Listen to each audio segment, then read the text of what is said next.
In a move that can be seen as another major diplomatic victory for U.S. President Donald Trump, his administration has helped broker a deal between Israel and Bahrain to normalize ties.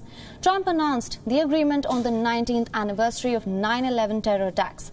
The announcement was made following a phone call with Israeli Prime Minister Benjamin Netanyahu and Bahrain's King Hamad bin Isa Al Khalifa. The three leaders also issued a brief joint statement. Earlier, the Trump administration had also helped broker a deal between Israel and the United Arab Emirates. Trump has even been nominated for a Nobel Peace Prize for the same. U.S. President Donald Trump called for the Israel-Bahrain deal a historic move and tweeted that it is the second Arab country to make peace with Israel in the last 30 days. Fully normalize its diplomatic relations with Israel. They will exchange embassies and ambassadors, begin direct flights between their countries, and launch cooperation initiatives across a broad range of sectors, including health, business, technology, education, security, and agriculture. This is a truly historic day.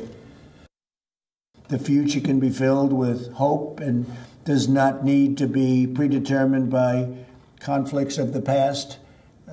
You know all about the conflicts of the past. They're very legendary. There was a lot of problems going on, but we've been able to work things out to a level that nobody thought possible. This is really something very special, very, very special. As more countries normalize relations with Israel, which will happen quite quickly, we believe, the region will become more and more stable, secure, and prosperous. A pivot towards peace. We're about to agree on another historic peace between Israel and an Arab state, the Kingdom of Bahrain. This follows the historic peace between Israel and the United Arab Emirates. We've been working on this for many years, but we wouldn't come to this historic moment without the forceful leadership of President Trump and his able team, and I want to thank them on behalf of the people of Israel, and I believe on behalf of so many people in the Middle East and around the world. For more on this, we are being joined by Owen Alterman, Senior International Affairs Correspondent of I-24 News.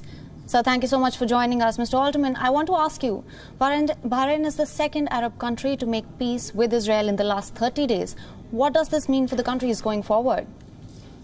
Well, listen, obviously this is great news for Israel. Israel is thrilled to have relations with any Arab country, particularly if it doesn't involve tangible concessions on the Palestinian issue. So obviously this is going to be greeted very, very warmly here. Of course, the UAE is a larger market, more prominent country in the region, so this doesn't get quite the attention that got, but certainly very, very important. And Bahrain will be joining that ceremony coming up on Tuesday in the White House. Okay, now this deal may be a win for President Donald Trump, but it comes as a setback for Palestinian leaders. What can we expect on that front? Do you think there will be further retaliation over this peace deal?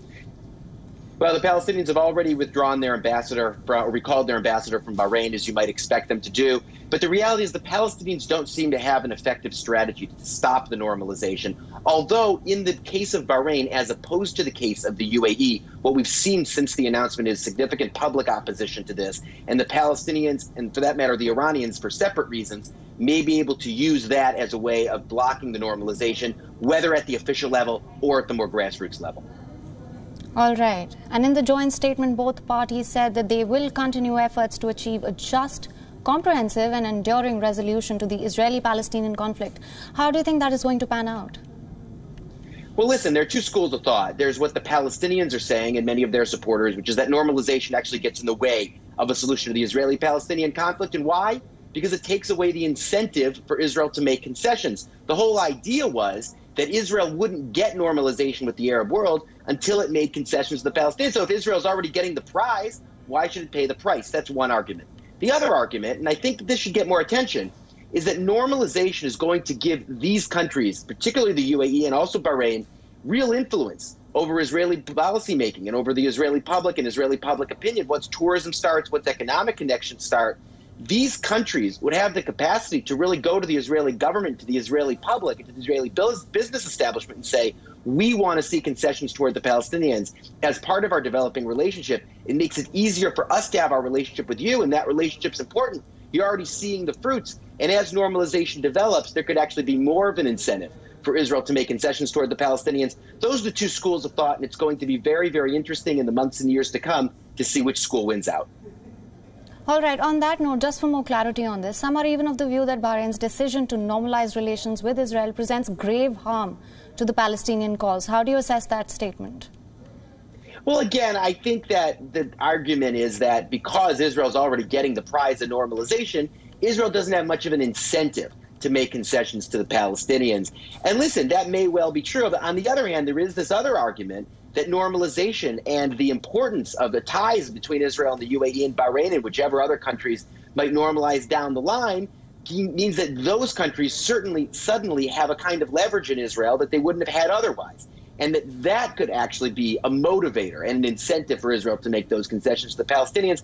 What the Palestinians need is they need an effective strategy to try to move their cause forward. They haven't been successful in the case of the UAE. They didn't block the normalization. They didn't get even a statement from the Arab League, even mildly criticizing it, because they weren't willing to make a concession on the language of it. So they don't seem to have a strategy to this point to get in the way of the normalization. I think the question with Bahrain is, because there's real grassroots opposition from civil society, from academics there, from political activists to this process, does that give the Palestinians an opening to try to at least block some parts of this normalization from moving forward the way the leaderships of both countries in Bahrain and Israel would want?